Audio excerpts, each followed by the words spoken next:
Assalamu alaikum wa rahmatullahi wa barakatuh. We welcome you to our model based on the topic The Mystery of Two Seas Who Made the Natural Barrier.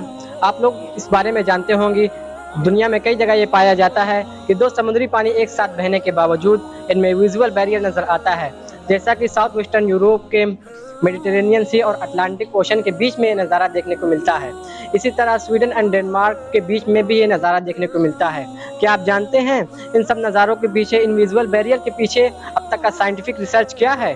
اس کا major factor ہے density میں فرق۔ اب آپ ایک glass میں water لے لیجئے اور ایک گلاس میں آئل، آپ جب دونوں کو آپ مکس کریں گے تو آپ کو ویژول بیریئر دکھے گا۔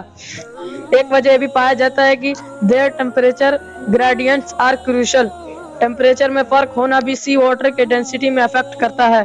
Ocean currents and tidal force پانی کے بہاؤ پہ اثر ڈالتے ہیں، یعنی چاند اور سورج کے ذریعے سمندری پانی میں چینج آتا ہے۔ اس سے یہ کرنٹ ایک دوسرے کے ساتھ اپوزٹ ڈائریکشن میں موو کرتے ہیں تو یہ ایک نیچرل بیریئر کریٹ ہوتا ہے۔ اسی طرح جیوگرافیکل فیچرز جیسے پانی کے اندر کی ٹوپوگرافی بھی کنٹریبیوٹ کرتے ہیں، جو اوشنز کو بیریئر کرتے ہوئے ان کی موومنٹ کو بنائے رکھتے ہیں اور ہواؤں کا رخ۔ یہ ساری وجہ ان پانی کے بیچ نیچرل بیریئر کا نظارہ کریٹ کرنے میں مدد کرتے ہیں۔ اس طرح یہ پہاڑ بھی ارتھ کے پلرز ہوتے ہیں جو اسٹیبلٹی اور بیلنس کو بنائے رکھتے ہیں۔ اب یہ سوال ضرور آنا چاہیے کہ ان سارے فیکٹر کو اتنے پرفارمنس کے ساتھ کون کنٹرول کر رہا ہے، کون سنبھال رہا ہے؟